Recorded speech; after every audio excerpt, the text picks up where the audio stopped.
E aí, tá tudo bem com você? Eu sou o Wellington Calazans e começa aqui o programa Duplo Expresso, o seu programa que vai ao ar de segunda a sexta a partir das 6 da manhã.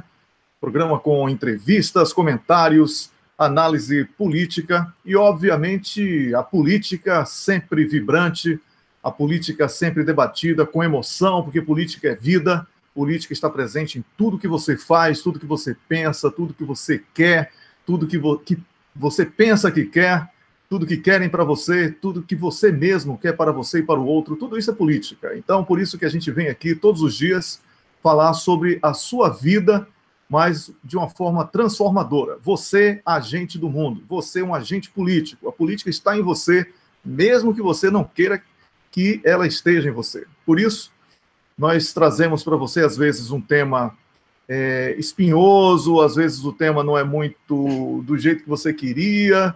Ontem muitas pessoas, Wellington, o programa foi muito para baixo e etc. Daqui a pouco tem o Rômulo comigo. O Rômulo está na Suíça, que é o dono do programa aqui comigo, ele chega daqui a pouquinho.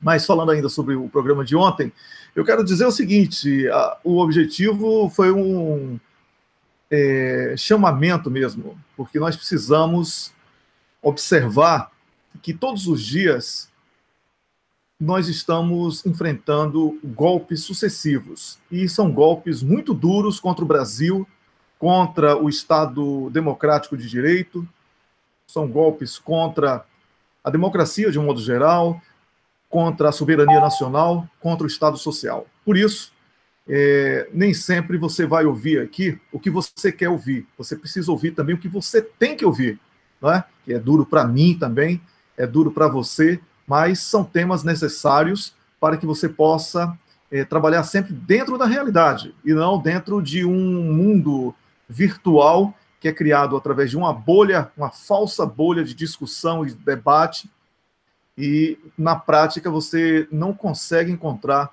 uma relação entre aquilo que lhe dizem e aquilo que está acontecendo. Na prática, temos sofrido sucessivos golpes, como eu falei. Na prática, estamos perdendo direitos trabalhistas, previdenciários, apesar da Previdência, a votação da reforma previdenciária ter sido suspensa por causa dessa intervenção federal.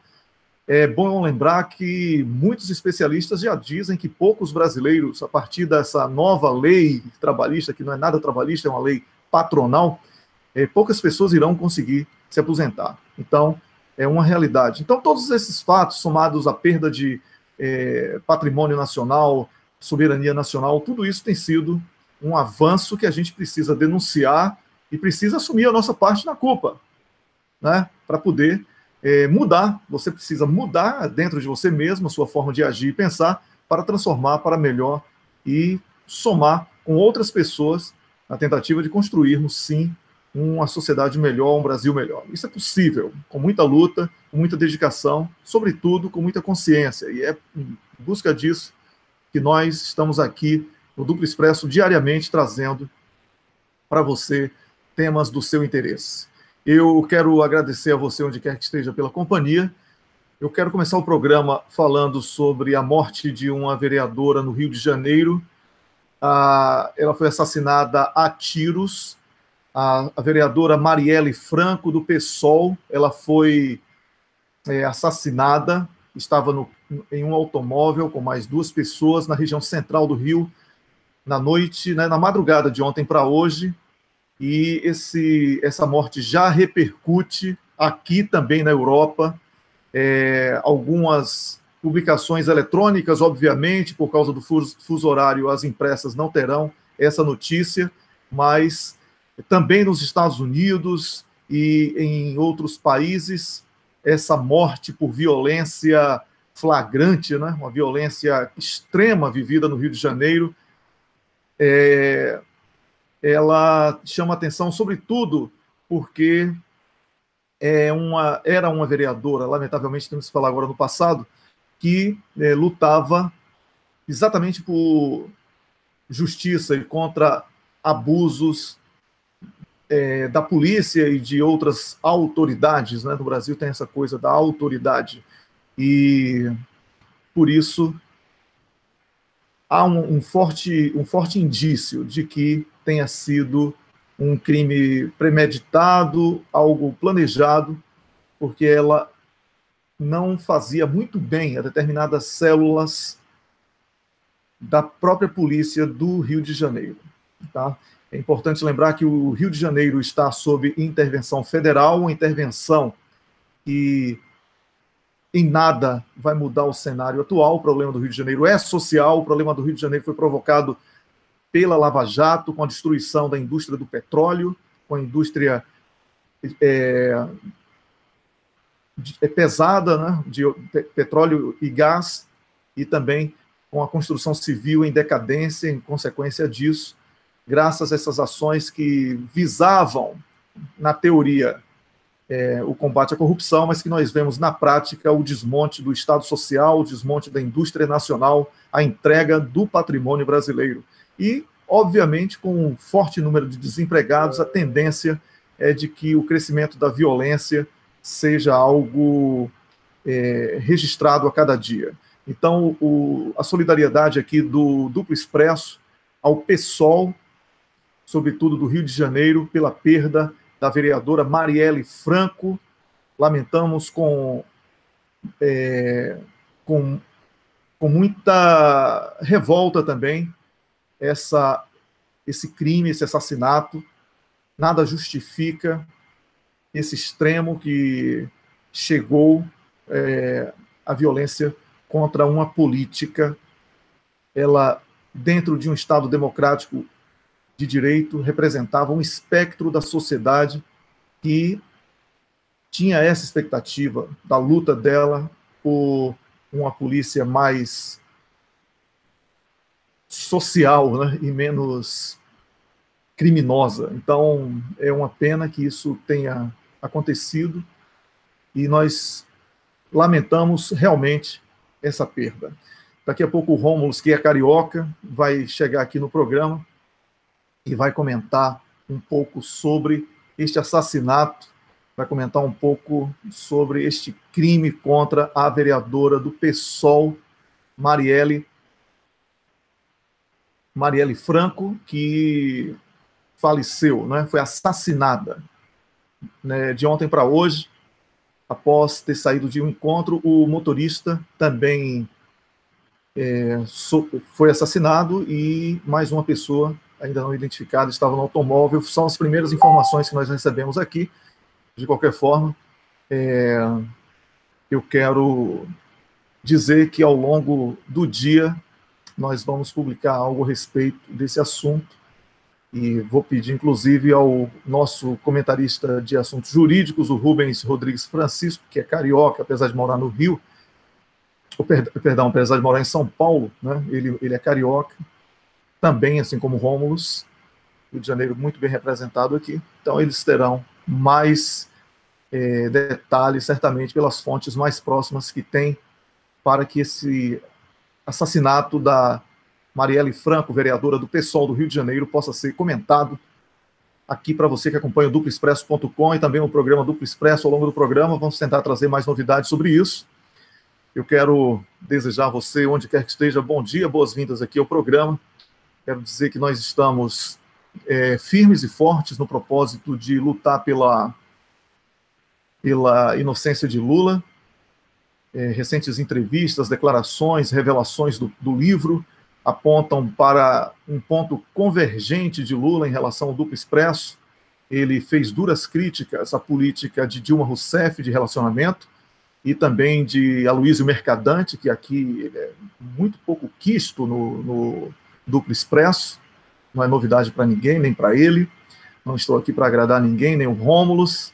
Estamos aqui para falar sobre política. Do ponto de vista político, o Duplo Expresso considera o Aloysio Mercadante um fracasso, e o Lula, de certa forma, confirmou isso ontem, a partir de uma revelação, uma publicação do G1, olha só, lá da Globo, e converge exatamente para o que a gente já vinha falando sobre a péssima qualidade de interlocutor de governo, de comunicador, e isso se refletiu nas declarações que foram publicadas, apesar da fonte, né? Foram publicadas, apesar da fonte, é bom que se diga isso.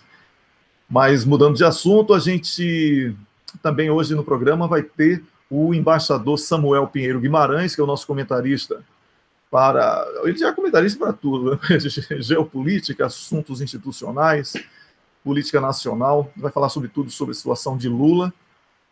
Ele que é amigo próximo de Lula, foi ministro de Lula e tem informações mais próximas para trazer para você, coisas que inclusive o próprio Lula não pode falar em entrevistas, né, porque tem aquela coisa de ser réu e tem aquela coisa de precisar ser diplomático. Então, às vezes é melhor ouvir uma pessoa com a independência do Samuel Pinheiro Guimarães, o embaixador Samuel Pinheiro Guimarães, a ter que ouvir o próprio Lula, que nesse momento está engessado. Lula precisa mais da nossa ajuda nesse momento do que de dar entrevistas. Lula precisa mais, nesse momento, de ações nossas, em sua defesa. Inclusive, nessa mesma entrevista em que o Aloysio Mercadante e a Dilma, está no Conversa Fiada, eu vou até ler aqui o Conversa Fiada do Paulo Henrique Amorim, que é um jornalista que a gente nutre algum respeito pelo trabalho dele, então eu vou fazer aqui a leitura. Ele, naquele jeito sarcástico dele, ele diz o que aqui? Lula espinafra Dilma e Mercadante. Esse é o título, certo? Então, vou ler aqui, saiu no Pig Cheiroso, né? Pig Cheiroso, eu acho que o Pig Cheiroso, o que ele chama é o Valor, revista Valor, né? Deve ser Valor Econômico. Não tenho certeza, mas deve ser isso. O ex-presidente critica a bandeira encampada pelo PT de que eleição sem Lula é fraude e diz que a sigla deveria ter defendido sua inocência. Jamais gostei da expressão, afirma. Seria melhor que a gente tivesse trabalhado numa coisa mais positiva. Já falamos isso aqui no Duplo Expresso, hein? Queremos provar a inocência do Lula para que ele seja candidato. Exatamente o que propusemos no 24 de janeiro, lá para Porto Alegre, e que foi rechaçado. Tá? O que Lula está falando hoje, nós falamos antes do dia 24 de janeiro.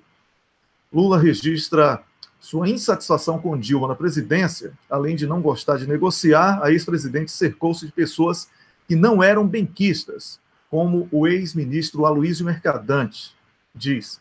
Em todas as conversas que eu mantinha, as pessoas queixavam-se 100% de Mercadante e 101% de Dilma.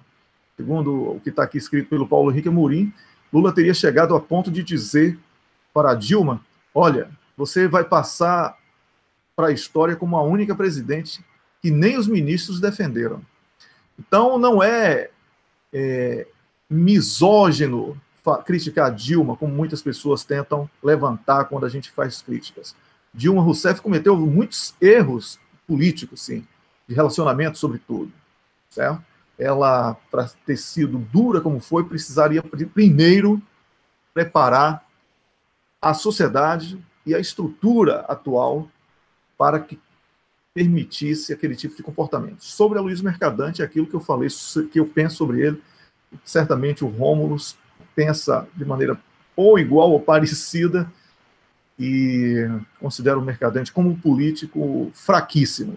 Fraquíssimo. Pode ser um bom professor universitário, pode ser um bom quadro para consultoria de educação, etc. Mas, como político, ele já provou não ser aquilo que nós precisamos. Então, estou esperando o Rômulo, porque já está na hora também de chamar o embaixador Samuel Pinheiro Guimarães. Daqui a pouco o Rômulo chega, certamente já com o embaixador em conexão, e a gente vai conversar com ele. Além do embaixador Samuel Pinheiro Guimarães, o programa de quinta-feira tem quem? A Niobe Cunha, que ontem apresentou à noite o programa Jogo de Damas, com a Patrícia Vauquier, e teve participação de convidados, etc. E eu tenho que dizer que é uma honra ter esse programa feito só por mulheres aqui no Duplo Expresso. O espaço foi aberto para elas, com total liberdade editorial. O programa está disponível na nossa página duploexpresso.com e você pode conferir depois, porque on demand, você pode chegar, assistir a hora que quiser, dar pausa, fazer o que você quiser, voltar a assistir, recomendar para os amigos, enfim, né, tudo muito livre para que você possa escolher o momento, o seu melhor momento para assistir e até deixar o seu comentário lá depois mesmo, registrado, para que a sua opinião fique marcada, tá bom? Você, daqui a pouco, vai ter também a Niobe, como eu falei, o embaixador Samuel Pinheiro Guimarães, e nós vamos, obviamente, eu e o Rômulo, promover aquele bate-bola aqui sobre os assuntos da atualidade, obviamente convergindo para o pensamento de defesa de Lula. Ainda temos que manter viva a esperança de que Lula será o candidato, apesar de termos ontem, eu particularmente, ter condenado com muita dureza, a partir do meu texto, a partir das minhas palavras, o que eu estou considerando uma perda de tempo, apostar em instituições. As instituições, sobretudo o Poder Judiciário, que dão todos os dias provas de que não há justiça no Brasil. A justiça no Brasil é seletiva, a justiça no Brasil está muito aquém do que a palavra sugere, justiça, daquilo que nós entendemos por justiça. Nós temos hoje uma casta, uma juristocracia que protege corruptos, que são ou seus pares, ou são seus protegidos, por conveniência direta ou indireta, e temos uma franca, uma explícita perseguição contra os desafetos, sobretudo da elite. Essa mesma justiça que luta, briga, promete fazer greve para manter mordomias absurdas que beiram o ridículo, como o auxílio moradia, mesmo quando você reside no local do seu trabalho. Não é? Existem muitas outras coisas absurdas que a justiça pratica e que não estão ainda em debate.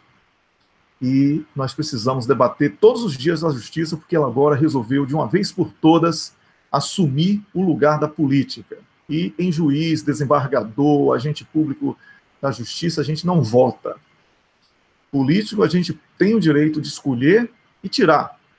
Mas juiz, desembargador, promotor e etc., esse povo aí da justiça, você não escolhe não, hein? E por não escolher, você corre um sério risco de estar protegendo falsos discursos sem o direito sequer de pedir o seu dinheiro de volta. Satisfação garantida, o dinheiro de volta, com esses aí você nunca vai ter. Com político, a cada 4 anos você pode renovar o elenco. Bom dia, Rômulo Maia. Bom dia, Wellington Calazans. Já estamos em linha com o embaixador Samuel Pinheiro Guimarães. Bom dia, embaixador. Bom dia, Rômulo. Bom dia. Bom dia. Embaixador, o Wellington falava aí da questão do judiciário, da maior legitimidade do poder político em relação ao judiciário. Recentemente, nós tivemos mais desgaste da imagem do judiciário com a questão do auxílio moradia e ameaça de greve dos juízes por causa disso. E o senhor tem, aqui no programa, ao longo do tempo, destacado essa questão do judiciário, da chance do presidente Lula, da chance do STF de reverter o dano de imagem, o dano institucional para si, com a consolidação da questão da presunção de inocência ou não. Estamos no aguardo disso. Mas eu queria perguntar para o senhor, embaixador, a gente falava sobre isso ontem, sobre a questão do presidente Lula. Aí, na semana nós tivemos informação nesse livro que foi publicado, de que a afirmação dele de que estaria pronto para ser preso, e aí já começa uma discussão no partido se haveria indicação ou não de outra pessoa, até onde seria levada a candidatura Lula. A senadora Gleisi, presidente do partido, diz que será levada até as últimas consequências.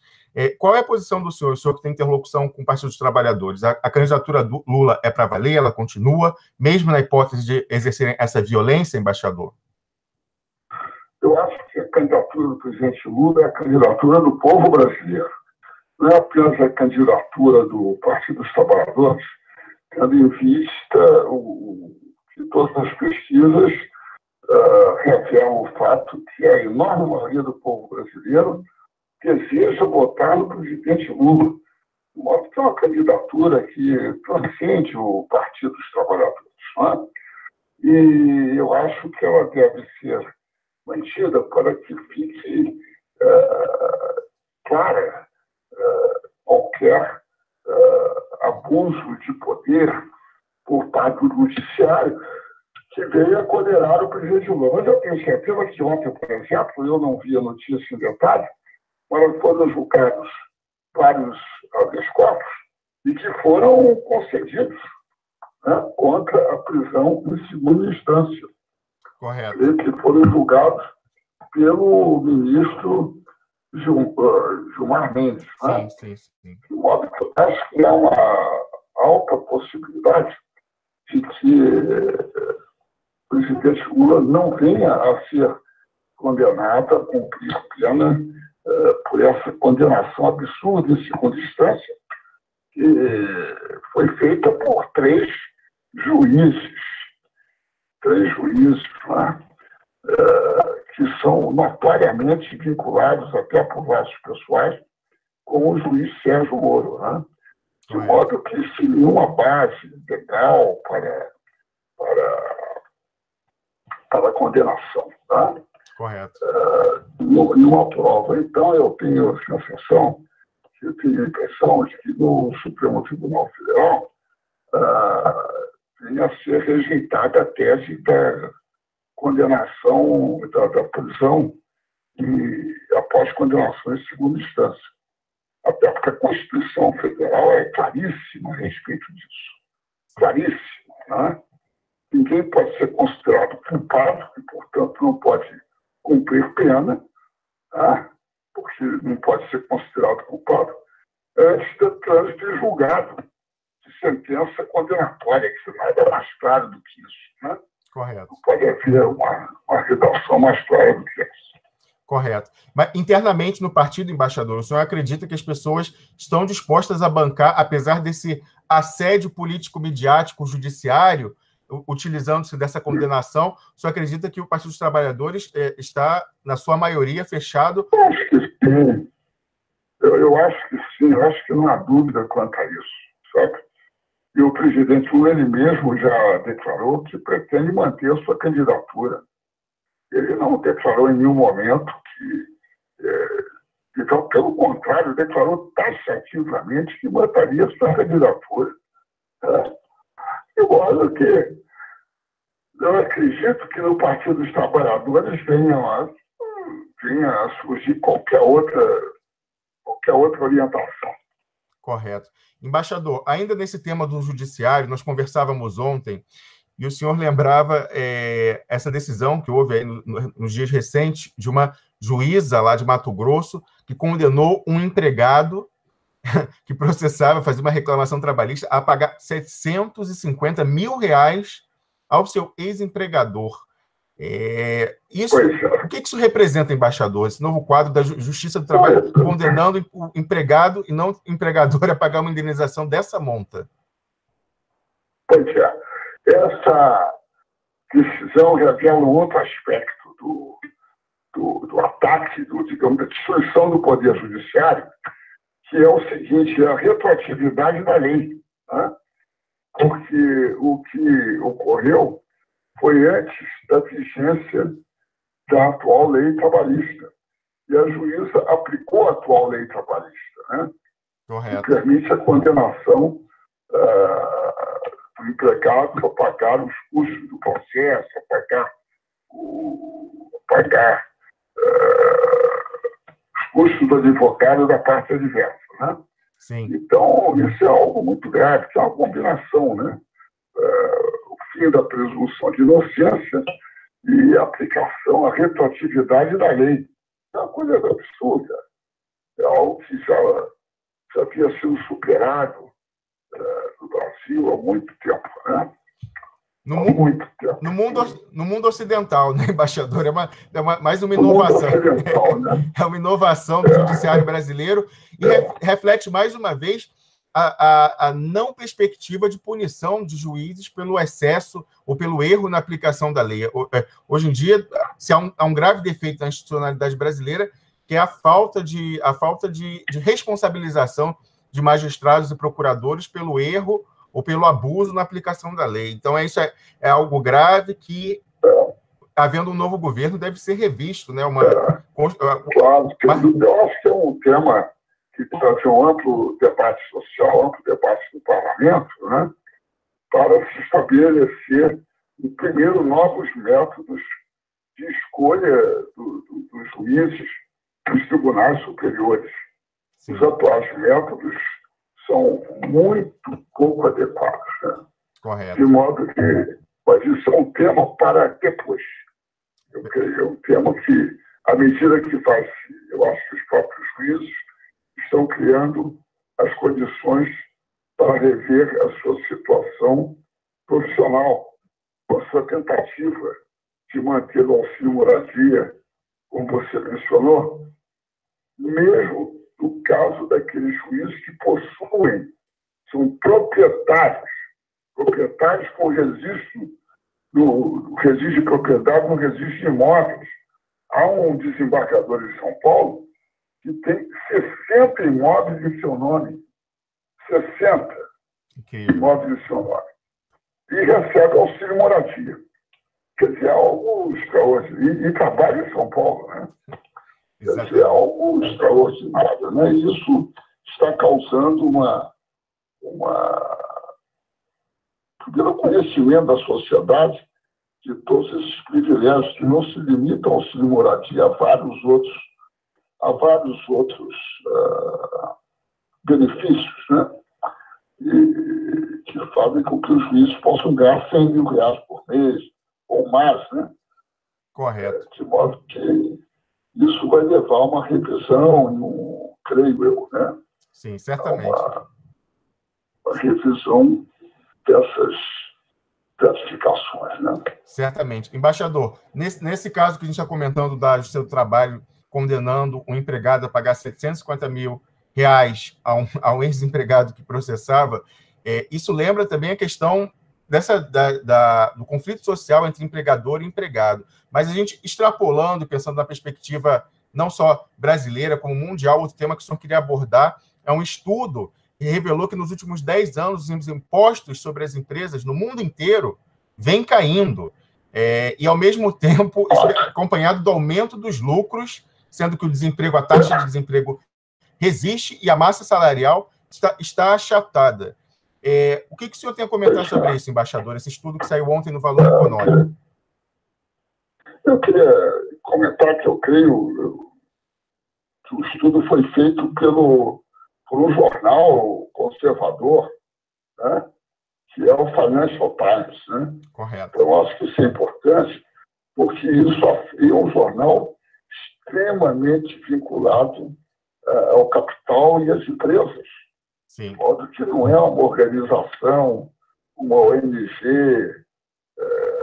digamos, esquerdista, né?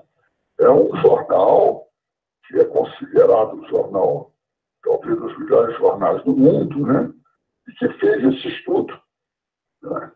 De modo que isso revela o que tem ocorrido desde a crise de 2007 e até antes, né? Sim. Que é a redução dos impostos sobre as empresas e, portanto, sobre o capital e, portanto, sobre os proprietários das empresas, né? E, portanto, o que leva a uma concentração de riqueza ainda maior, né? E faz com que esses indivíduos sejam menos responsáveis pelas empresas, né, e os proprietários, pela necessária redistribuição de renda e a necessária geração de empregos pelos estados. Né? Os estados só podem gerar empregos e estimular a redução do desemprego se houver um aumento dos impostos. O que tem ocorrido é a redução dos impostos sobre os mais ricos. Correto. E até o aumento, portanto, proporcional dos impostos sobre os mais pobres, que, aliás, já estão desempregados, sim, em grande medida, ou com empregos cada vez mais precários, né? Correto. Em piores condições. Correto. Não é algo que não vi essa notícia no jornal Valor. Correto. Creio. mas não vi ela repercutida no restante da imprensa. Correto. Deve ter sido publicado, mas eu não vi a notícia no resto da imprensa. Correto. Lembrando, embaixador, que no caso brasileiro ainda é mais grave, dada a regressividade da tributação, que é maior, Pois é. e, inclusive, também o fato de, no Brasil, o pagamento de dividendos ser isento, que é algo quase único no mundo. Só outro país tem essa não tributação total sobre o pagamento de dividendos. Todos os países da OCDE que são desenvolvidos e que são o grande exemplo para a elite de economistas brasileiros. Sempre que se estuda alguma reforma econômica no Brasil, os economistas conservadores e tudo citam os dados da OCDE. Que na OCDE é assim, na OCDE é assado, né? É verdade. Mas se esquece de citar neste caso específico, né? É verdade. É uma coisa, é algo extraordinário, entende? De modo que, ao mesmo tempo, essa notícia foi acompanhada da notícia no jornal, que é uma coisa interessante, que os juros do cheque especial cobrados pelos bancos atingiu, em janeiro, 324%, o que é também algo extraordinário no caso brasileiro, tendo em vista que, como você mencionou, os juros não são tributados, né? É verdade. Então, é algo fantástico. A transferência de recursos para o setor financeiro. Mas o que também está dentro desse quadro é a inauguração pela Fiesp de um novo símbolo, que é o sapo, né? Que é a luta da Fiesp contra os juros altos, mas que revela, na realidade, uma manobra para a abertura do setor financeiro, não para a sua reforma, Sim. para a abertura do setor financeiro para o ingresso dos grandes bancos multinacionais, os enormes bancos multinacionais, muito maiores do que os bancos brasileiros, e para a privatização dos bancos públicos brasileiros. Né? É verdade. É verdade, embaixador. O senhor já atentou para isso na semana passada aqui, aliás, na semana retrasada, para essa questão do perigo de desnacionalização desse setor, e que isso não é garantia nenhuma de redução do spread, porque a gente teve, por exemplo, a gente teve a entrada do Santander aí, que é um banco estrangeiro, isso não mudou. Quem entra, os novos atores no mercado, rapidamente se entendem para manter a cartelização. O aumento da concorrência se daria pela atuação do regulador, pelo uso dos bancos públicos, e não é isso que eles querem. Sem dúvida, né? E isso tudo é uma manobra para justamente abrir para o capital estrangeiro o setor mais lucrativo da economia brasileira, que é o setor financeiro. Correto. Que mal ou bem... Que mal ou bem segue sendo nacional em sua maioria. Somando o Banco do Brasil, Caixa Econômica, Bradesco e Itaú, a gente já tem a maior parte do mercado financeiro atendido por esses entes nacionais. Então, é um setor, embaixador, que não gera divisas e esses lucros passariam a ser remetidos para fora. Então, ainda causa um problema para a nossa balança de pagamentos. É isso que estamos, digamos, vendo os primeiros passos, né? É verdade.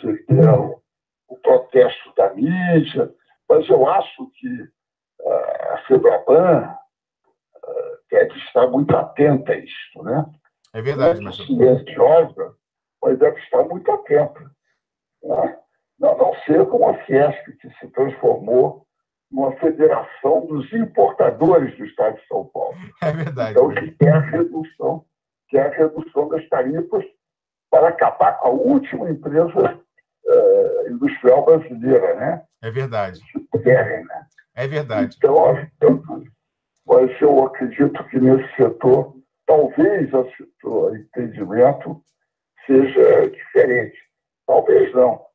Ninguém sabe até que ponto vai o reacionarismo na economia brasileira. É verdade. Embaixador, falando ainda nesse tema de desnacionalização, que a gente tem visto no Brasil, é o avanço, dessa agenda desnacionalizante, mas, na matriz, nos Estados Unidos, a gente tem visto o contrário, embaixador. Essa semana, nós tivemos a notícia da proibição pelo governo americano da venda de uma empresa de tecnologia, a Qualcomm, para uma empresa de Singapura, porque os americanos desconfiavam que essa empresa seria uma casca para fundos chineses. Então, como é que é isso, embaixador? Para a gente, a aula, a lição é desnacionalizar, mas lá na matriz, eles fazem o contrário? Justamente nos Estados Unidos, mas na França também, na Alemanha e outros países desenvolvidos. É verdade. Há uma legislação, digamos, um controle sobre o investimento estrangeiro. É verdade. Que examina os casos de grandes aquisições, né? E principalmente em setores estratégicos. No caso, isso foi considerado que a venda dessa empresa americana, que se chama Qualcomm, a uma empresa de Singapura, Broadcom, eventualmente poderia, né, significar uma aquisição de conhecimento tecnológico pela grande empresa chinesa Huawei, né?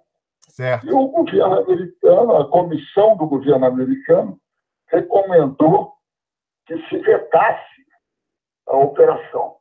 E o executivo americano simplesmente vetou a operação e pronto, entende? E se acontecesse no Brasil, nem existe uma comissão para examinar, por exemplo, se a venda da Embraer atinge os interesses estratégicos do Brasil. Correto. Né? Ou se a venda da Petrobras, que é o que está ocorrendo é uma venda da Petrobras, né? E uma desnacionalização, né? Correto. A Petrobras não está sendo vendida para o capital nacional. Correto. Os seus ativos estão sendo vendidos para o capital estrangeiro, né? De modo que, muitas vezes, de qualquer país, o que afeta a segurança energética brasileira. Né? Correto.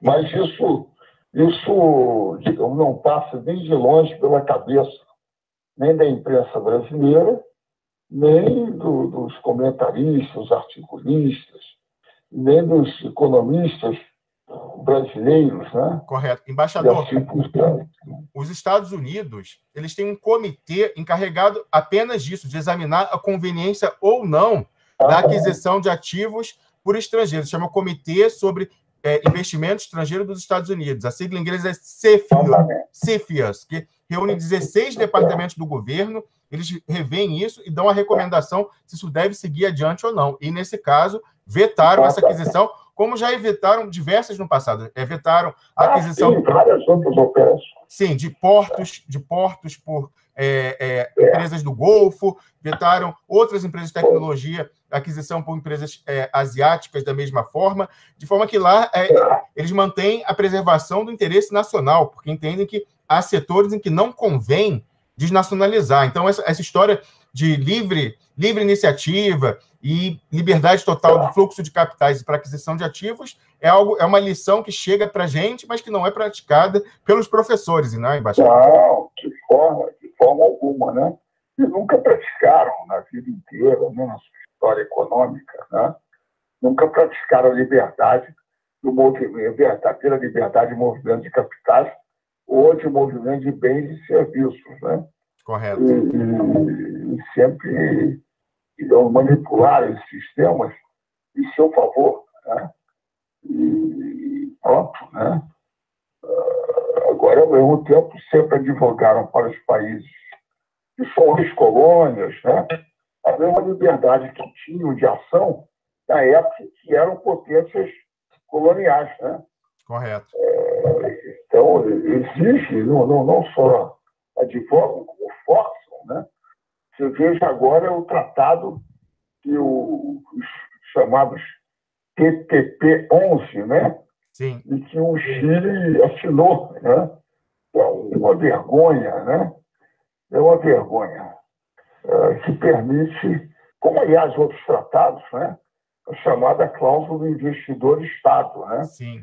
Que as empresas estrangeiras possam processar o Estado chileno, por exemplo, se houver um aumento do salário mínimo, por exemplo. né? Correto. Julgarem que são prejudicados e vão para tribunais internacionais que são manipulados por supostos juízes, né? Consultores, árbitros, né? Sim. Acima da justiça local, e podem condenar o Estado chileno a altas, como é que se diz, ressarcimento por lucros futuros, né? É verdade. Como acontece já no caso da Argentina, no caso de vários outros países, né? Sim. Embaixador, No caso do Chile, isso não havia sido ainda aceito, né? É verdade. Esse, no caso, embaixador, é o tema, inclusive, da minha tese de doutorado. Eu falava sobre o exemplo do Brasil, que o Brasil nunca ratificou nenhum desses tratados, mas o senhor sabe que a Fiesp e a Confederação Nacional da Indústria, CNI, estranhamente, nos últimos anos, vinha pressionando o governo brasileiro a celebrar esse tipo de tratado, e a orientação agora, com esse novo governo, tornou a ser favorável. O governo brasileiro, pela primeira vez, passou a ver com bons olhos a celebração desse tipo de tratado, embaixador. Pois é. Se conta que é uma vergonha, porque é como era no tempo da colônia. Você não ter as questões julgadas pelo judiciário local, né? Correto. É uma coisa extraordinária. Na época da diplomacia da canhoneira, não é, embaixador? Se os países não pagassem as contas, era bombardeado pelos navios militares das potências que cercavam e bombardeavam as cidades portuárias. Pois é. Então, isso nós estamos vivenciando em cada setor, em cada medida, né? Uma completa destruição do Estado brasileiro, né? Do seu executivo, do seu legislativo, do seu judiciário também, né? Certo. É verdade que fará com que todas as empresas estrangeiras no Brasil, que hoje são a grande maioria das grandes empresas, né? Estejam fora do alcance do judiciário brasileiro, podendo até processar o Estado, não por alguma coisa que o Estado tenha feito contra elas, né? Sim. Mas sim pela eventual perda de lucros futuros, né? É verdade. Por uma mudança na legislação. Quer dizer, o Estado perde toda a capacidade de legislar e de promover o desenvolvimento. O aumento, por exemplo, de impostos, ele imediatamente pode ser acionado nesse sistema, né? Certo. Embaixador... De modo que é extraordinário. É verdade. Algo a mais do que nós devemos ficar atentos, porque o Brasil mudou a sua orientação. Então, a gente deve ficar atento para ver se isso também avança no plano interno. Embaixador, para encerrar a nossa conversa dessa semana, eu queria que o senhor retomasse aquilo com que a gente abriu a conversa, que era a questão do presidente Lula e da luta. O senhor, então, nessa perspectiva dessa guerra psicológica, em que tentam minar o nosso apoio ao presidente Lula, esse esforço midiático e judiciário, o senhor recomenda, então, que o senhor conversa com muitas pessoas do Partido dos Trabalhadores, o senhor dá o seu testemunho de que a ideia, né, a convicção é da manutenção dessa candidatura, porque entendem que esse presidente Lula é a única maneira que nós temos de resgatar e de reverter tudo isso que está aí, não é, embaixador? Acho sim. Eu acho que, inclusive, nós temos a convicção da inocência do presidente Lula. Isso é muito importante. Portanto, se nós temos que ter a convicção da inocência, estamos convictos que o Supremo Tribunal Federal ele tem uma oportunidade extraordinária de estabelecer um princípio fundamental da Constituição brasileira, que é a presunção de inocência. Certo. Né? E que é o direito do indivíduo não ser considerado culpado até que haja trânsito julgado de sentença condenatória no último nível, entende? Certo. Como o seu último recurso. E isso é de grande importância, né? Não só para o presidente Lula, não. É para qualquer pessoa no Estado, pode um Estado qualquer do Brasil, pode ser condenado por um juiz de primeira instância e depois ser condenado por uma turma de um tribunal regional. Certo. E isso se torna uma condenação por meia dúzia, No caso do presidente Lula, são 4 juízes, onde o primeiro instância e 3 decidem. Uma turma do Tribunal Federal. Não é nem o pleno. Compreende? Correto. E pronto. E o indivíduo é condenado à prisão, né? E, além de prisão, a perda dos direitos políticos, que é a principal pena que uma pessoa, que um cidadão pode sofrer, é a perda dos direitos políticos. Né? Correto. Sendo que sem que tenha havido um amplo direito de defesa, que é outro princípio constitucional, é o amplo direito contraditório da defesa, em todos os níveis. Né? Correto. Enfim, E nesse caso... eu tenho certeza de que se está havendo uma mudança de convicção no Supremo Tribunal Federal, não há nenhuma jurisprudência definitiva a respeito, e tenho certeza de que o presidente Lula terá grande causa. Né? Poderá ser o candidato, será o candidato, tenho certeza absoluta de que o povo brasileiro vai vencer essa luta contra a destruição do Estado de Direito no Brasil. Correto. Embaixador, nós agradecemos a sua participação aqui mais uma vez, logo de manhã, trazendo esses importantes temas para a reflexão do público. Muito obrigado, Romulo. Muito obrigado, Calazans. Obrigado. Bom dia para o senhor, embaixador. Um bom dia para vocês também aí na sua luta aí, tão longe, a favor do Brasil. Um abraço grande. Ouvimos o embaixador Samuel Pinheiro Guimarães aqui no programa Duplo Expresso, nosso comentarista. A gente pede desculpas ao pessoal do Facebook que estava reclamando do som, mas a gente lembra mais uma vez, toda vez que você achar que o som está muito ruim no Facebook, fique perdendo tempo reclamando não, você tem disponível diversos canais. E o principal deles é o duploexpresso.com, com melhor qualidade de som, melhor qualidade de imagem. Então a gente já vem avisando isso, você que está chegando agora e não sabia disso, a gente pede, por favor, vai direto para o duploexpresso.com, não fique dependendo de Facebook, não. A gente está usando o Facebook apenas como outdoor eletrônico, para divulgar o nosso trabalho, para trazer outras pessoas para a nossa página. Não queremos ser reféns do Facebook, vocês já sabem o que passamos a partir do Facebook nos primeiros programas desse ano e também no final do ano passado. Então, era uma promessa nossa, essa independência do Facebook. Então, não fique aí no Facebook reclamando, o som não está bom, isso aqui. Vai logo, duploexpresso.com. Normalmente, é o primeiro post, é o do programa do dia, porque é o primeiro que a gente publica, e você já encontra com boa qualidade de som e de imagem. E lembrando também que se você tem Telegram, é só buscar Duplo Expresso, você recebe a notificação, já recebe o link com a melhor qualidade de som e imagem, para não ficar dependendo de ninguém, nem ficar procurando, navegando, etc. Já vai lá no link certinho e já começa assistindo o programa logo cedo, tá? Ao programa logo cedo. Para quem está no Facebook, a Camila está lembrando aqui, está sempre fixado como primeiro comentário e no topo do link, na própria descrição, o link para assistir diretamente no YouTube, que é da onde a gente está gerando o sinal, onde, como você diz, a qualidade do sinal e da imagem é muito melhor. Com certeza, Rômulo. E o detalhe, Rômulo, é que você também que está assistindo e acompanha o Duplo Expresso, se você ainda não fez, acionou a notificação, você vai lá no sininho vermelho que tem embaixo, lá direito, na página duploexpresso.com, e aí você vai receber direto no seu navegador, ou faz o cadastro e recebe via e-mail o aviso também, para que você possa, inclusive, assistir depois, se não puder assistir exatamente no momento em que o programa está sendo transmitido. Então, você está assistindo...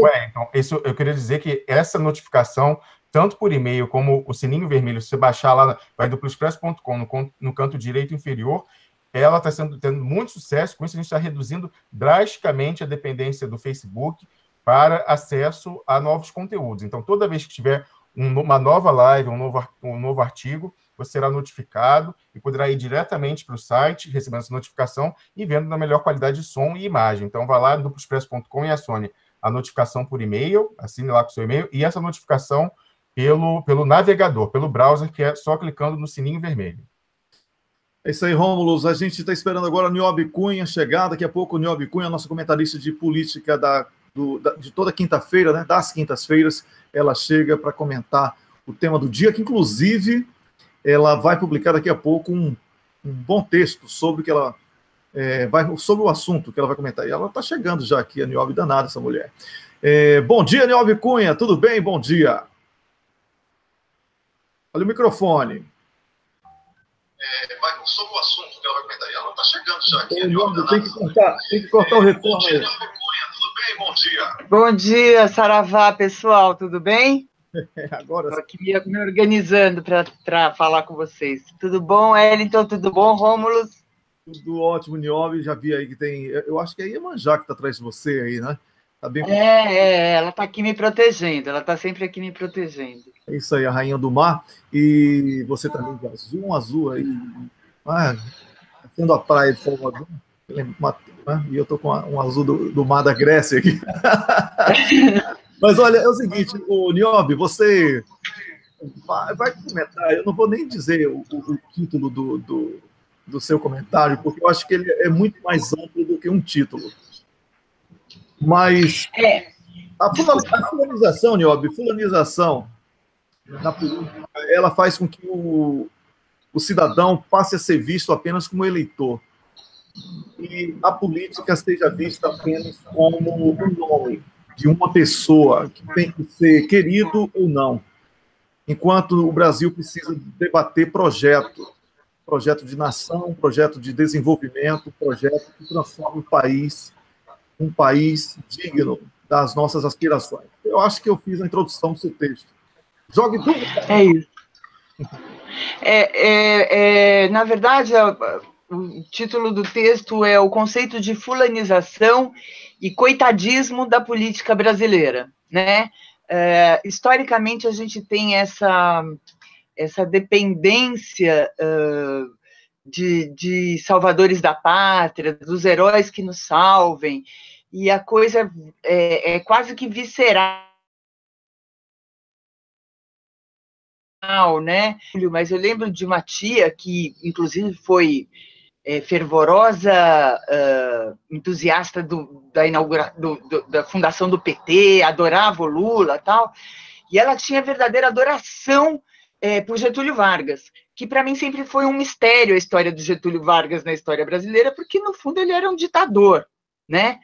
Ele trouxe muitas inovações e que a gente tem que relevar, mas realmente ele era um ditador, ele foi uma pessoa muito contraditória, como todos na política. Mas o meu texto e o meu comentário tem a ver com esse momento muito atual nosso, essa observação que eu faço da nossa dependência de alguém que resolva as coisas por nós, né? Então, agora a gente está no momento, assim como a Lava Jato se pautou pela destruição do PT, e isso é óbvio, as pessoas têm que admitir isso, né? O foco da operação foi o desmonte, a desestruturação do PT, embora ela tenha atingido vários partidos, o objetivo final era o PT, e claro que na figura do Lula, que é a expressão maior do PT, e, enfim, é o candidato com mais chances, né? Com mais interesse público. Então, essa fulanização, ela dá nomes a causas, né? Ela personifica causas e ela tira a responsabilidade de cima da gente. Eu lembro que quando eu era garota também, no auge do regime militar, tudo era culpa dos militares. Isso é com os militares. E isso é com a culpa é dos militares, ou a culpa é do governo, ou a culpa, eu coloquei até isso no meu texto, ou a culpa é da mãe, né? Quando a gente faz análise freudiana, a culpa é da mãe. Né? Então, assim, isso é uma ótica que a gente deveria observar. Onde é que a gente fica? Qual a nossa responsabilidade nessa história toda, né? Onde é que a gente interfere nisso? Onde é que a gente deixa de ser vítima e coitado para a gente virar agente transformador das coisas que a gente acredita, né? Então, assim, eu comparei muito com novela mexicana, né? Que tem aquela catarse, assim, eu sou sua mãe. O final da novela é sempre aquela revelação, né? dramática, a sua irmã, na verdade, é sua mãe, tcharam, né? E a gente está esperando essa revelação, que essa revelação nos venha por meio de alguém, quando a revelação somos nós, né? Assim, a nossa indignação, os nossos questionamentos. Então, eu vejo assim, está todo mundo muito preocupado com Lula, está todo mundo muito preocupado com o país, mas está cada um no seu mundinho, cada um defendendo o seu quinhão. Ontem, aqui em São Paulo, a gente teve um exemplo muito bonito e muito trágico disso que eu estou falando. Os professores da rede municipal que estão em greve, 94% já estão em greve há mais de uma semana, 94% dos professores da prefeitura estão em greve há mais de uma semana, e eles foram para a Câmara Municipal reivindicar contra a reforma da Previdência Municipal, que taxaria 19% sobre o salário de um professor que vocês já imaginam qual seja, né? E eles foram lá, vários professores, senhoras, senhores, jovens, enfim. E houve uma reação violenta das polícias do governador Alckmin e do ex-prefeito e atual candidato ao governo do estado, senhor João.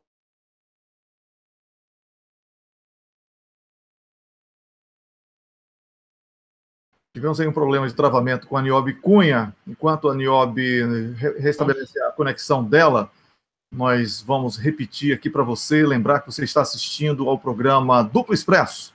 Estamos conversando com a nossa comentarista de política das quintas-feiras, a Niobe Cunha, que estava falando sobre o prefeito que quer ser governador agora, né, Niobe? É isso? É a mais nova. E enquanto a gente outorgar esse poder nosso de transformar e de mexer no que a gente não acredita a alguém, a gente vai ser vítima dessas pessoas, a gente vai ser vítima dessas estruturas. Essas estruturas são maiores do que a gente. Então, só que a gente é a gente não é uma coisa. E, então, essa mobilização dos professores falou muito claramente sobre isso que eu tentei passar no texto, que é a fulanização. A gente colocou a responsabilidade das coisas, da nossa tragédia, nos partidos, na política, e a gente esqueceu de personificar na gente, na nossa responsabilidade, né, em colocar a nossa voz ali. O que eu estou tentando dizer é que está na hora da gente tomar as rédeas da situação, né? Tá na hora da gente parar de ser coitado, vítima nessa situação. Diga, Wellington. Desculpe, eu não vou lhe interromper, eu vou complementar aqui, já será a pergunta conclusiva até. Eu queria fazer um paralelo entre o que você escreveu, o que você está falando, e aquilo que a gente sempre vem pregando aqui, que não existe, né? Pegando aí um tema de novela, eu, apesar de não ter assistido, nunca assisti novela, nunca acompanhei novela, uma novela que eu lembro chamada O Salvador da Pátria, né? Exato. Bom, não existe essa figura do Salvador da Pátria. O Salvador da Pátria é você, cidadão, que você, individualmente, pensa no melhor e luta para o coletivo. E aí nasce a democracia. O que você pensa que é melhor, somado com a convergência da maioria, se transforma no melhor, porque a maioria escolheu. Democracia é isso, a escolha da maioria. Então, a gente fica repetindo esses conceitos, não é? Porque a gente tem um governo que nasceu de um golpe, nós temos medidas totalmente incompatíveis com as aspirações do povo, nós temos uma justiça seletiva, então tudo isso aí é minoria, tudo isso aí é grupos pequenos, né, Niobe? Está na hora da gente se mexer, né, Wellington? Está na hora da gente... nossa solidariedade aqui do Duplo Expresso com a família da professora, né, a Marielle Franco, foi a vereadora, nas últimas eleições, a 5ª vereadora mais votada, muito jovem, 38 anos, militante da causa feminista, e, enfim, ironicamente, ela se lançou militante quando ela perdeu uma amiga na juventude, vítima de bala perdida entre a polícia e traficantes. Ela ela era moradora da favela da Maré. Ou seja, as pessoas criticam a intervenção, mas pouco fazem. Estão lá esperando um presidente que a gente não reconhece como nosso presidente, estão esperando ou ele renunciar, ou ele cair, enfim, como se nada tivesse a ver com a gente, né? Como se nada... Agora, Lula indo para o cadafalso, como se nada tivesse a ver com a gente, inclusive com declarações de políticos, como se a gente fosse acompanhar. Pois é, mais um problema de travamento. A internet da Niobe hoje está... Tá que tá, hein, Niobe, sua internet.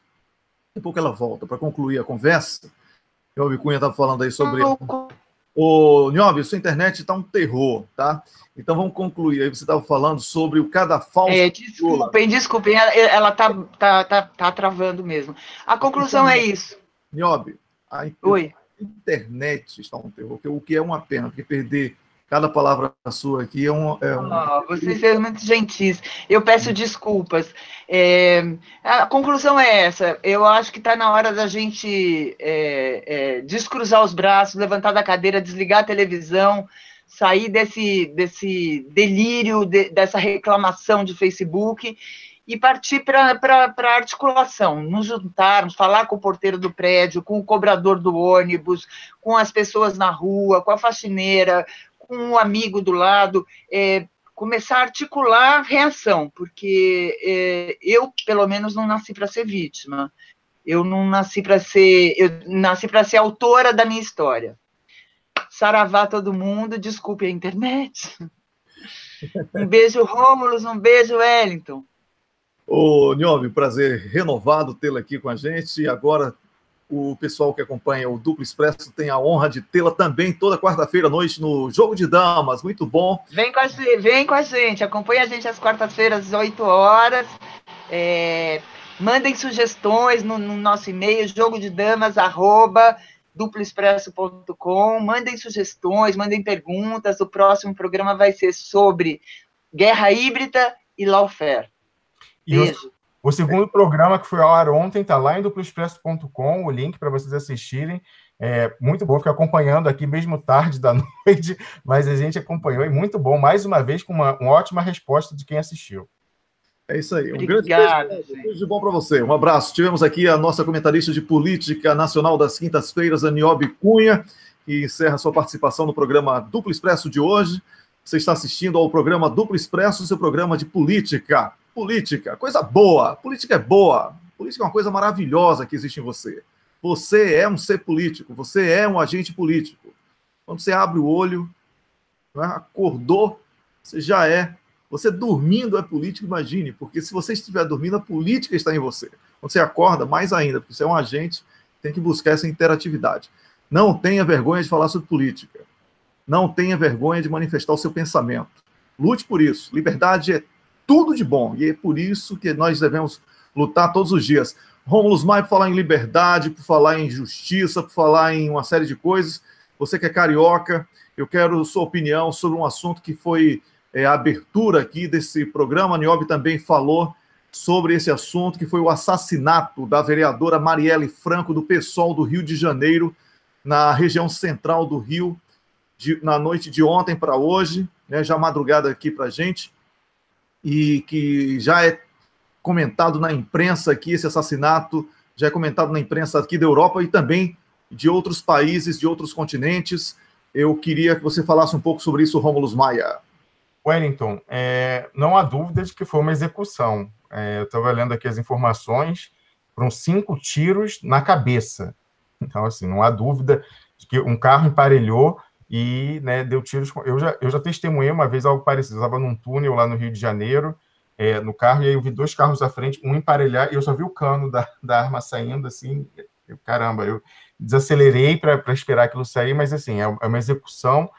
E era uma vereadora identificada com essa luta, né, da questão contra o genocídio negro e também com a causa feminista. Eu lembro que quando teve a eleição municipal, eu desconheci o nome dessa vereadora, conversava com pessoas lá do Rio de Janeiro, inclusive tenho amigos que são militantes do PSOL, e me contavam, ela é uma pessoa muito identificada com a luta da mulher e a luta das favelas, dos negros, e isso aí, Wellington, tende a reforçar aquilo que a gente dizia quando a gente discutiu o tema da intervenção federal. Ao que parece, logicamente ainda é cedo para afirmar, mas era uma pessoa que estava, inclusive, na relatoria da comissão da Câmara de Vereadores, que estava fiscalizando a intervenção federal e os seus impactos.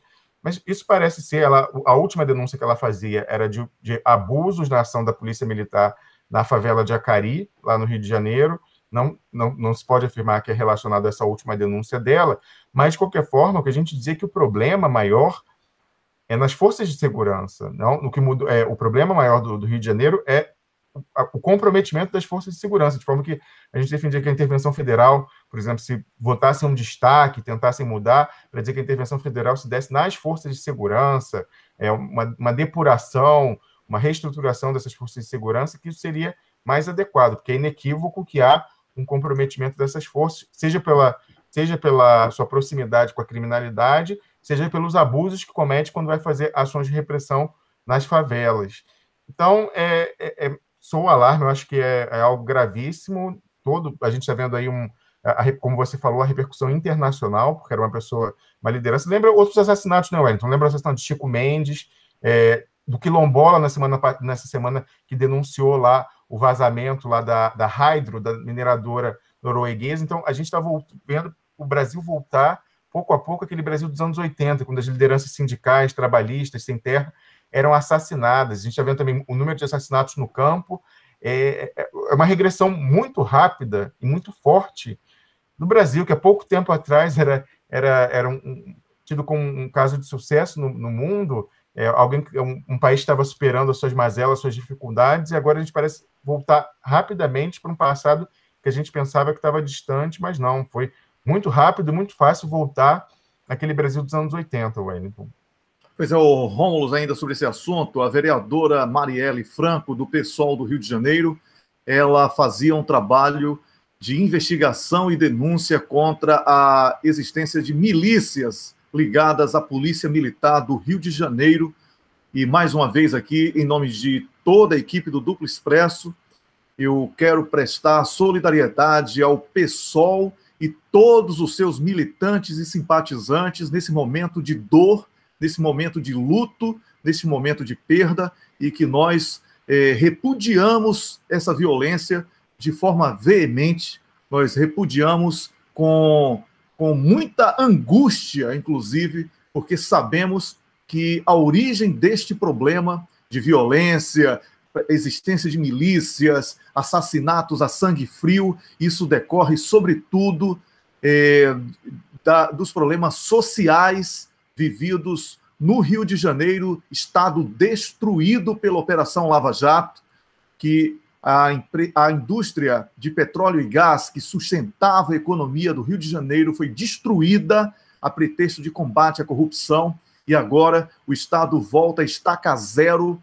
com a criminalidade numa ascendência sem precedentes e com o congelamento aí, através dessa PEC da maldade de 20 anos de congelamento, certamente a tendência de que piore. É por isso que nós aqui estamos querendo discutir política. Precisamos reverter ações que transformam o Brasil num país inviável, que jamais poderá ser administrado, Rômulo Maia. Wellington, isso lembra também, nesse caso específico, a questão do fracasso da guerra às drogas, porque muito dessa violência que a gente vê nas comunidades, da repressão nas comunidades, nas favelas do Rio de Janeiro, ela tem a ver com a suposta repressão ao tráfico de drogas. Na verdade, a cooptação e a regulamentação pelas supostas autoridades do tráfico ali no varejo, nas favelas. É um fracasso total, a gente vê que isso aí não adianta.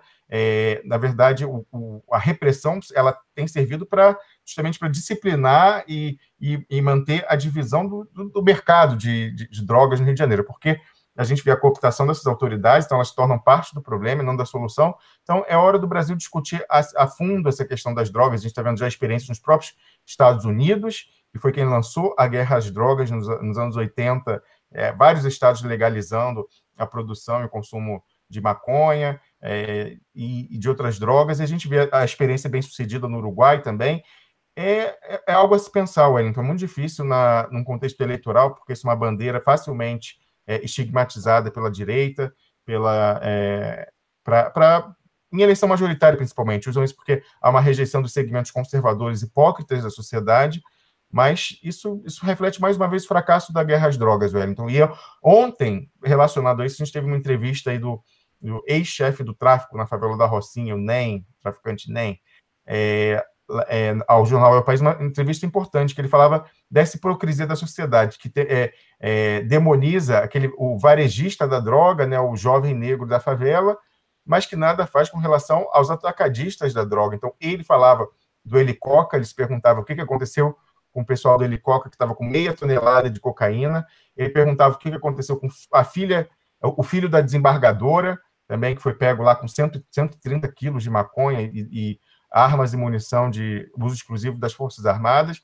E é verdade, Wellington, os grandes traficantes estão no poder, a gente sabe disso, estão no STF, estão no Congresso Nacional, e o que a gente vê aí, essas pessoas seguem não incomodadas. Na verdade, esses pequenos traficantes das favelas são bois de piranha, a polícia militar, que supostamente reprime, na verdade, está lá disciplinando e dividindo as áreas de atuação de cada facção criminosa, e, na verdade, quem realmente está por trás, quem financia, quem faz as grandes compras, os grandes empresários da droga, estão no poder, na verdade. Então, essa intervenção federal e a repressão policial nada tem a ver com tráfico de droga, elas têm a ver com a repartição das áreas de influência de facções criminosas, inclusive com a suspeita, Wellington, de que essa intervenção federal vai facilitar a expansão da facção criminosa de São Paulo, o PCC, no Rio de Janeiro. Facção criminosa que em São Paulo parece ter uma pax firmada com o poder público e talvez agora ela estenda o seu domínio pelo território nacional, seguindo as trilhas da intervenção federal. Começou no Rio de Janeiro, mas que se disse que é uma experiência, um laboratório, né, um projeto piloto para o restante do Brasil. Então, isso é algo que a gente tem que ficar atento, porque o Brasil se converte a passos largos em um narco-estado, Wellington. Isso é gravíssimo. A gente está quase chegando ao nível de Colômbia, ao nível de México, porque realmente a gente já vê essas pessoas no poder, a gente sabe de mecanismos de lavagem de dinheiro dos quais as pessoas não suspeitam, inclusive com o uso de igrejas, porque você vê a doação de fiéis, você não tem como controlar a origem desses recursos. A captura do poder público pelo tráfico, inclusive, tempos atrás, quando nós discutíamos isso aqui, você lembrava um caso no interior de São Paulo, de um caminhão do Exército, pego com toneladas de cocaína também, é algo que a gente tem que ficar profundamente, olhar com muita atenção e não cair nessa estigmatização de pensar que o tráfico é a favela. Pelo contrário, ele é o varejista. A gente tem que pensar sempre no atacado. E as maiores vítimas do tráfico são justamente os moradores da favela, que sofrem essa repressão de forças policiais que estão, na verdade, cooptadas pela criminalidade e vão lá disciplinar a distribuição territorial desse varejo.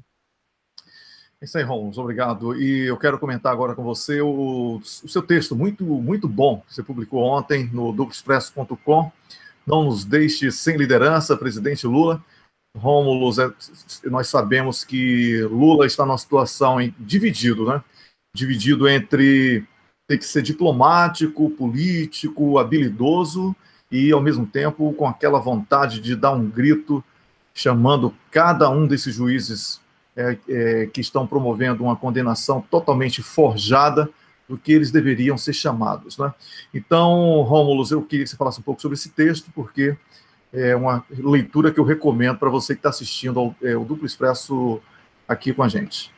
Wellington, não é surpresa para ninguém, nós já falamos aqui no programa, nós pensamos isso há muito tempo, mas agora é chegado o momento. Quando nós estamos a dias da possível decretação de prisão do presidente Lula, nós entendemos que ele não deveria se deixar levar pelo adversário do campo de batalha, porque a partir do momento em que ele é levado, por mais que digam que ele vai deixar vídeos gravados, as pessoas vão se interessar não pelo que ele deixou gravado, e sim pelas novas informações que vão surgir. E a partir do momento que ele é levado, a narração do personagem Lula vai passar exclusivamente para a mão dos seus algozes. Então, a gente vai ver notinhas na imprensa dando conta da sua rotina, imagens degradantes que visam desacralizar sua figura enquanto liderança, enquanto ex-chefe de Estado.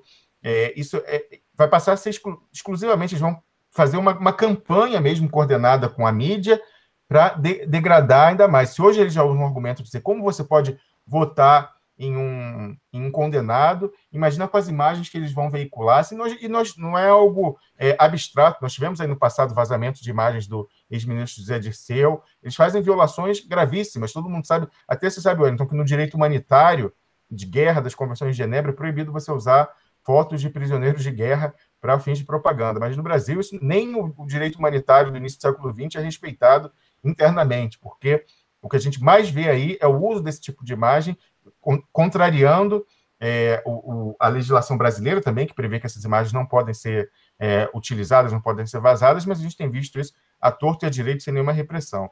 E aí nós lembrávamos, Wellington, que uma das alternativas para o presidente Lula, que nós cremos ser a mais conveniente, é que ele procurasse uma embaixada de um país para continuar no território nacional liderando a nossa luta, porque a partir do momento que ele é retirado de cena, por mais que ele deixe orientação e as pessoas digam que vão trazer recados dele, se com ele ainda presente, a gente observa aí já alguns desencontros no discurso de autoridades do nosso campo e até mesmo dentro do Partido dos Trabalhadores, entre gente tentando lançar plano B e gente tentando se lançar como plano B. Imaginemos quando a figura agregadora do presidente Lula não estiver mais presente fisicamente. Então, nós entendemos que ele deve se aproveitar da possibilidade de internacionalizar o conflito no Brasil, buscando refúgio em uma embaixada e nós vemos nesse texto, eu elenquei diversos exemplos, Wellington, do passado em que isso foi feito, inclusive usando a embaixada do Brasil. A gente tem um exemplo aí em 2009 do ex-presidente de Honduras, Manuel Zelaya, que foi deposto num golpe também parlamentar, militar, com atuação estrangeira também dos Estados Unidos, diretamente. Ele foi retirado do território nacional, exfiltrado num avião militar sob a mira de metralhadoras, e mostrando que essa questão de embaixada, Wellington, muito distante de ser um ato de fuga ou de covardia, na verdade é um ato de ousadia. Ele estava fora do país, na Costa Rica, e regressou clandestinamente para ir até a Embaixada do Brasil e lá se colocar como líder da oposição. Ficou lá durante todos os meses, porque estava próximo do período eleitoral. Ele ficou durante todo o processo eleitoral denunciando a fraude daquela eleição, porque foi uma eleição realizada sob estado de sítio, e ele ficou lá galvanizando todo o apoio da oposição. Havia a reunião dos seus correligionários ali em torno da embaixada. Eu coloquei vídeos dando conta disso. Ele dava entrevistas à imprensa estrangeira relatando o que ocorria em Honduras. Então, na hora, Wellington, como eu dizia no texto, do Brasil engolir o seu orgulho e entender que, na verdade, do ponto de vista institucional, nós não passamos de uma grande Honduras, um grande Paraguai. Então, assim como esses países no passado puderam fazer uso dos mecanismos internacionais de salvaguarda da democracia, o Paraguai, por exemplo, depois do golpe parlamentar que afastou Fernando Lugo, foi afastado do Mercosul, suspenso da Unasul. Agora também é hora do Brasil fazer uso desses mecanismos para os quais ele mesmo contribuiu com protagonismo para a criação. Foi justamente o presidente Lula, o chanceler Celso Amorim, o embaixador Samuel Pinheiro Guimarães e Marco Aurélio Garcia, o assessor especial da presidência, que foram os mentores intelectuais do relançamento do Mercosul, da criação da Unasul, da criação da CELAC, que é uma comunidade de países da América Latina e Caribe.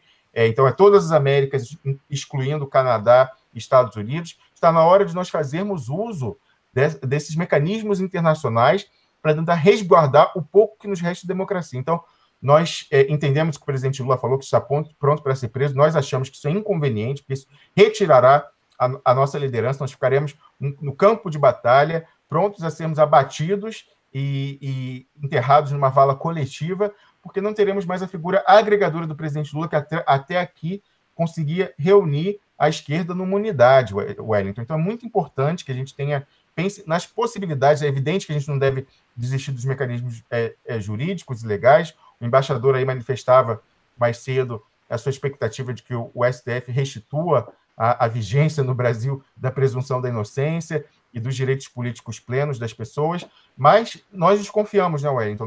Nós achamos que o seguro morreu de velho, e que, nesse caso, seria interessante que o presidente Lula, seguindo o exemplo que a gente mencionou ali, mais recentemente até do presidente lá da Catalunha, e condenado à prisão na Espanha, uma prisão política, por mais que nós divergíssemos aqui no Wellington, a gente várias vezes falou que a questão da Catalunha, a esquerda estava idealizando aquele um movimento de direita, de falta de solidariedade em nível nacional, mas, de qualquer forma, mesmo sendo esse caso, as sanções que se seguiram ao movimento separatista e a realização do referendo eram sanções políticas travestidas de sanções penais. Então, era crime de sedição, que é uma coisa típica de estados totalitários. O ex-presidente do governo regional da Catalunha foi condenado à prisão com base nesse crime de sedição, e ele saiu do território nacional e se encaminhou para o coração da Europa, a capital da Europa, que é Bruxelas, onde ficam todas as instituições da União Europeia, para, na marra, internacionalizar aquele conflito. Porque na Europa, você sabe disso, você está aqui, todos os chefes de Estado, chefes de governo, usavam o similar local do as instituições estão funcionando, eles diziam, isso é um problema interno da Espanha, nós não vamos opinar. E ele falou, não, peraí, eu estou na Europa, aqui há o Pacto Europeu de Direitos Humanos, do Conselho da Europa, vocês estão fingindo que não estão vendo, pois eu vou forçar vocês a ver se pronunciar. Então ele foi para o coração da Europa, para Bruxelas, para internacionalizar na marra a questão. Da mesma forma, nós sabemos que a guerra que há no Brasil é um conflito internacional, a gente sabe que o Brasil é vítima de uma guerra híbrida, e a maneira de tornar isso mais evidente e internacionalizar a disputa e mostrar que é uma disputa por procuração entre forças estrangeiras que estão invadindo o Brasil, é tomar partido do direito internacional e da proteção diplomática e se exilar numa embaixada e dali coordenar a resistência, Wellington. É isso aí, Rômulo Maia. Obrigado pelo comentário oportuníssimo, até porque chegou aqui o momento da gente ler um importante aviso, né, que a Camila, que está sempre atenta, manda aqui o recado. Faltam 77 dias para que as provas de inocência de Lula, que estão nos servidores da Odebrecht, sejam destruídas. E também para que as provas de condenação dos verdadeiros corruptos vá nessa mesma viagem de chá de ninja, vamos chamar, dar o ninja, como diz lá na Bahia, né? Sumir.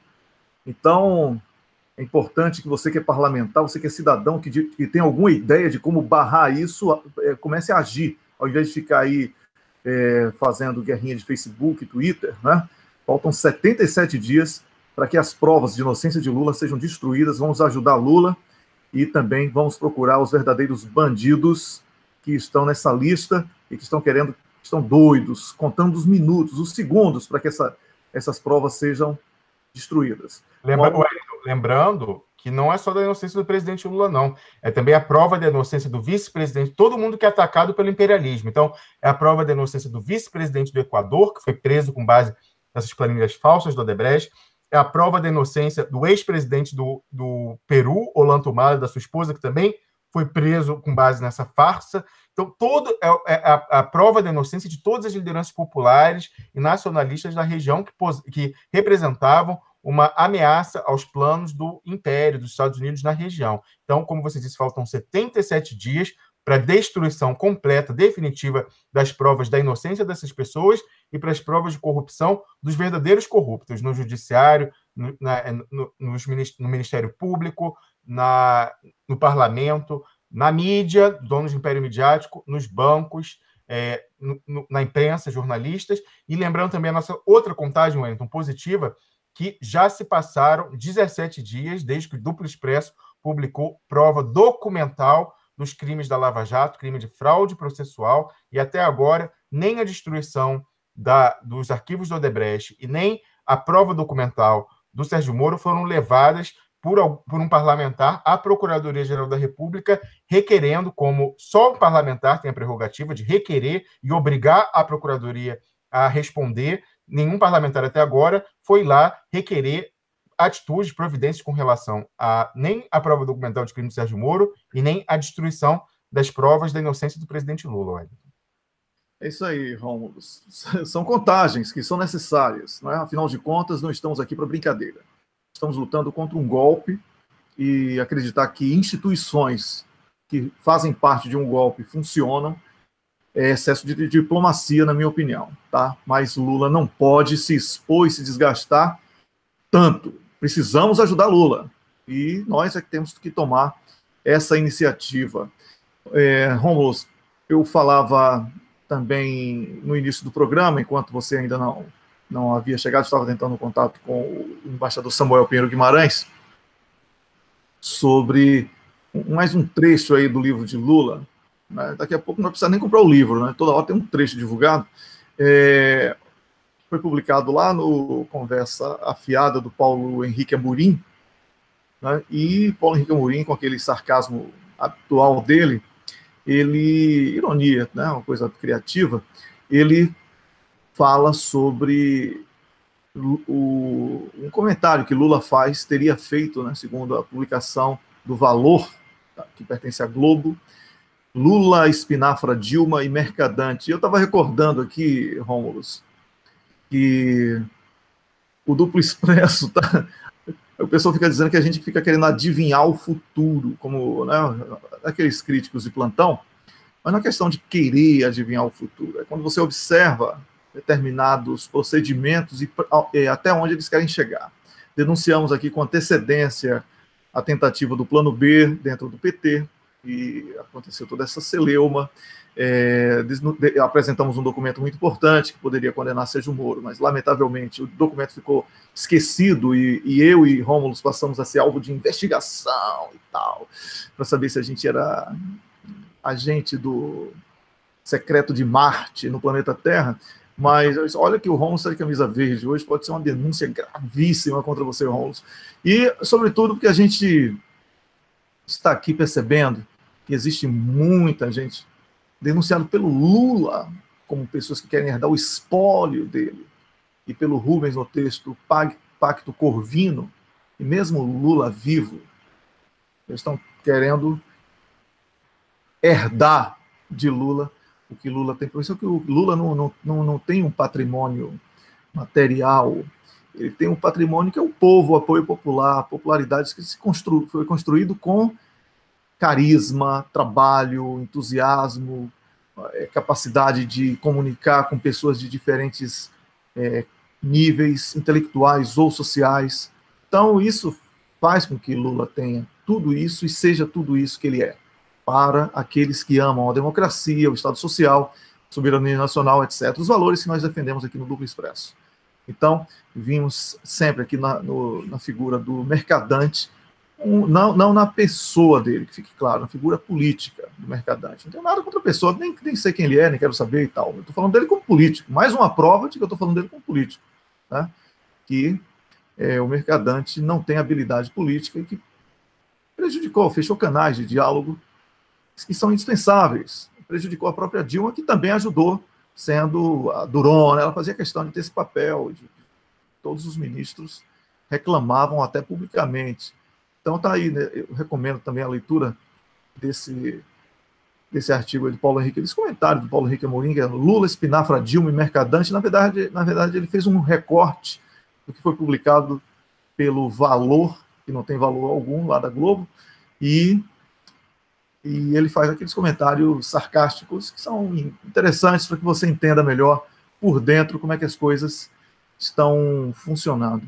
Rômulus, além da contagem regressiva, além de falarmos sobre Lula, como falamos hoje, você conversou longamente com o embaixador Samuel Pinheiro Guimarães, nós também temos procurado trazer debates sobre temas muito importantes que estão sendo esquecidos.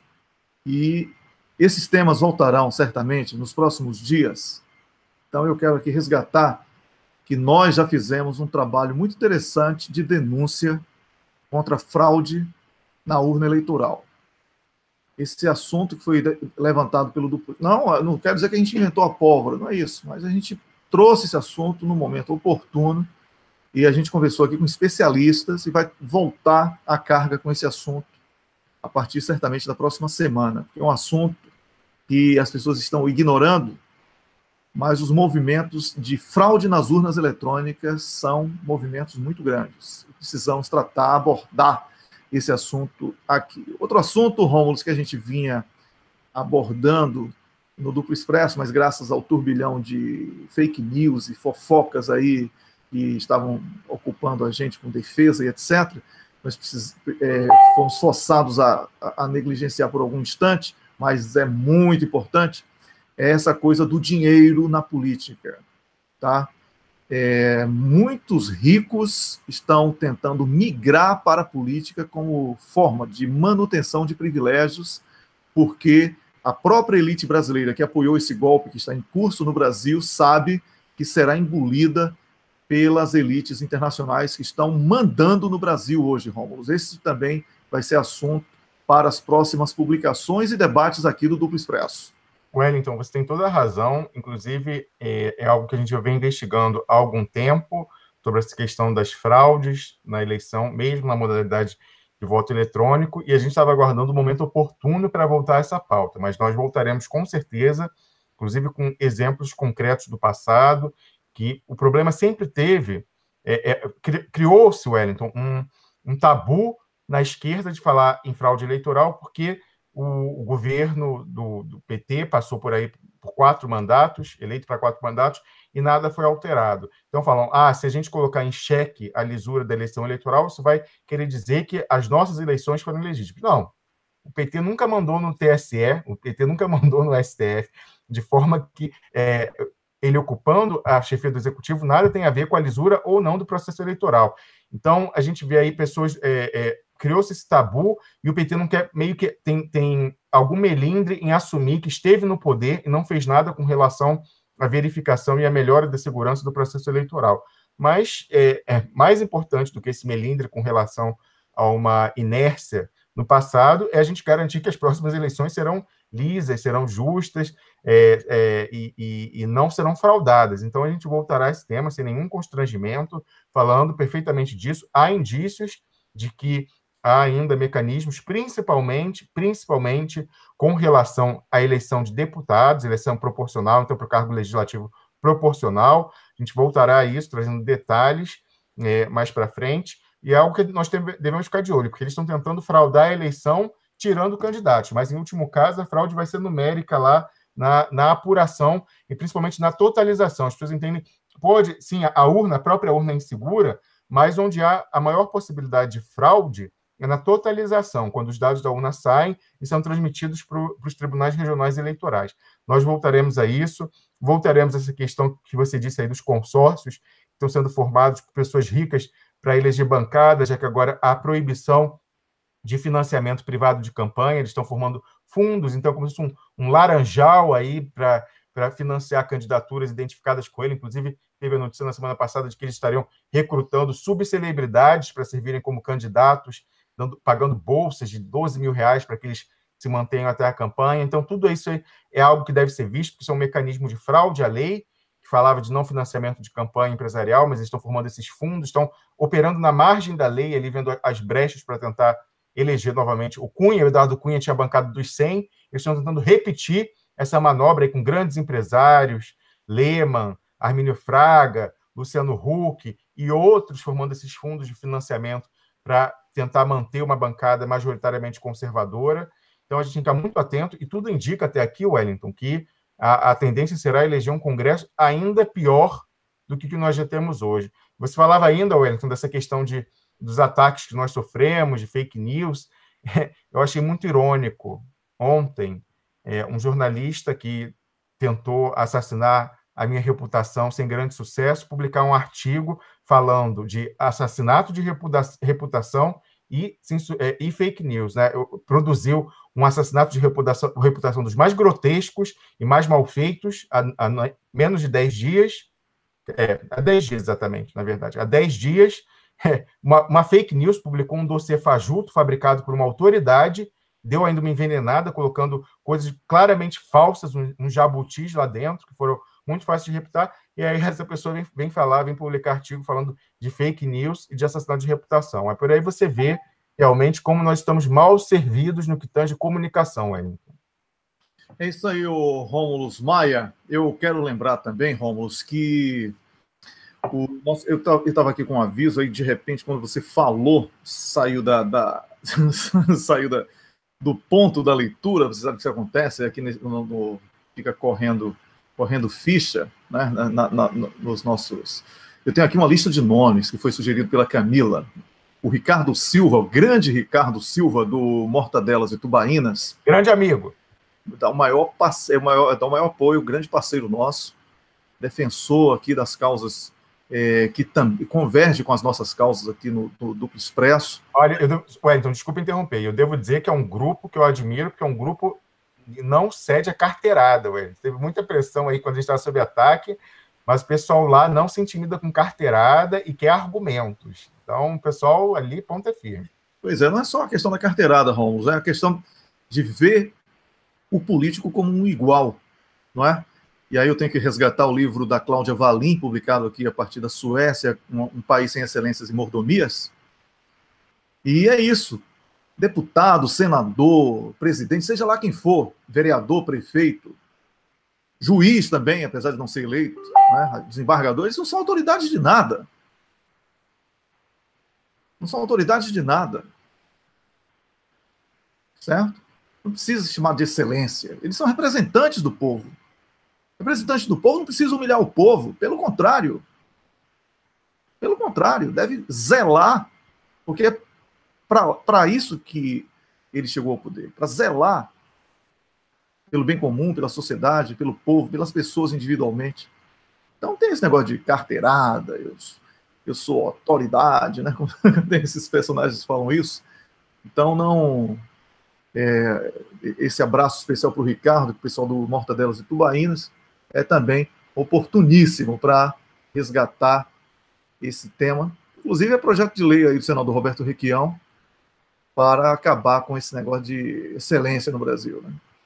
E também eu quero mandar abraço aqui para Edson Oliveira, eu acho que é Hazel Santos, eu não sei se é Hazel, porque no Brasil tem essa coisa do H não ter som, mas aqui na Europa o H tem som de R, do R nosso, assim, é Ha, né? Então é Hazel Santos, José Luiz Almeida, Leida Guimarães, Laurindo, o Luiz Henrique Toledo, Ana Maria Rodriguese, e também Leninha Forte. São os nomes de hoje, mas você que não foi citado aqui nominalmente, pode receber aí o nosso abraço da equipe do Duplo Expresso, e obrigado pela companhia, obrigado por participar do programa. Mais uma vez, a contagem regressiva. Rômulus, faz aí a contagem regressiva. 77 dias, Wellington, para destruição das provas da inocência do presidente Lula, e faz 17 dias que nós publicamos prova documental dos crimes da Lava Jato.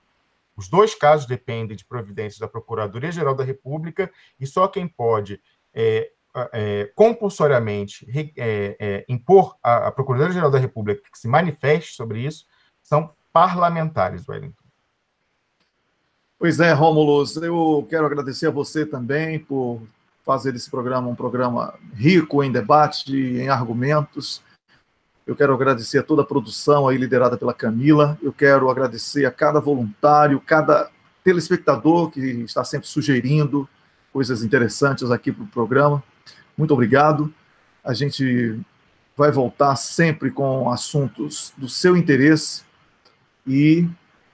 você tem que dar o recado do e-mail aí, Rômulo. Tem um recado do e-mail aí. Mais uma vez, você que não quer mais ficar refém de rede social americana para saber de novos conteúdos do Duplo Expresso, vá a duploexpresso.com. Lá na coluna da direita, você vai ver em cima a opção para você assinar por e-mail, e embaixo um sininho vermelho em que você clicando, você vai receber notificações no seu navegador, seja no celular, seja no desktop, laptop, toda vez que tiver um conteúdo novo, seja live, seja artigo novo publicado lá, e assim você se livra dessas redes sociais americanas que, como você sabe, atuam contra o interesse nacional, então não tem nenhum interesse que o conteúdo produzido aqui pelo Duplo Expresso seja difundido. Vá lá, duploexpresso.com, e assine e seja livre. É isso aí. Também tudo que você quer saber sobre o Duplo Expresso, tudo que vai ser publicado, tudo que está sendo feito e que será publicado, você fica sabendo antes de todo mundo, se você tiver o Telegram e se inscrever no nosso canal. Duplo Expresso, tá bom? O Telegram. O cocô do dia para mim vai para milícias na Polícia Militar do Rio de Janeiro, e certamente... e isso só o tempo vai dizer, investigações irão dizer, mas que deverão estar diretamente atreladas a esse assassinato, mas muito cruel mesmo, contra a vereadora do PSOL do Rio de Janeiro, é a Marielle Franco, assassinato que ocorreu de ontem para hoje e que marcou aqui a todo instante esse programa, quando discutíamos, debatíamos sobre isso, sobre a questão da violência, a questão da destruição do emprego no Rio de Janeiro, e não é querendo ser pessimista, não, vai piorar. Se a gente não mudar, a situação vai piorar muito. Rômulo, quem é o cocô do dia para você? Wellington, é relacionado ao seu. O meu cocô do dia são os mega narcotraficantes que tornaram o Brasil um narcoestado e continuam deixando a juventude negra ser o boi de piranha quando eles moram nas coberturas e frequentam os salões do poder, traficando drogas. Então, e que gerou a falência dessa guerra ao tráfico de drogas. Então, para mim, é aqueles que tornaram o Brasil um narcoestado. Pois é, então o cocô do dia está já definido, vamos estar descendo aí, já foi embora, já demos descarga, sem sonzinho, sem musiquinha, para não inspirar outras pessoas. E agora a gente vai, agora sim, a tela está em mim, a gente vai encerrar o programa. Obrigado a você que acompanhou o programa Duplo Expresso. Amanhã, às 6 da manhã, nós estaremos de volta. Daqui a pouquinho, no duploexpresso.com, tem texto da Niobe Cunha, sobre o que ela comentou hoje no programa. Tivemos hoje o embaixador Samuel Pinheiro Guimarães, falando sobre diversos assuntos. Eu e o Rômulo também vamos publicar textos. Eu quero desejar um ótimo dia para você, onde quer que esteja. E amanhã, às 6 da manhã, nós estaremos de volta com mais um programa e mais convidados e debate sobre política e informações atuais para que você possa formar a sua própria opinião sobre o que está acontecendo no Brasil. Um grande abraço e até amanhã.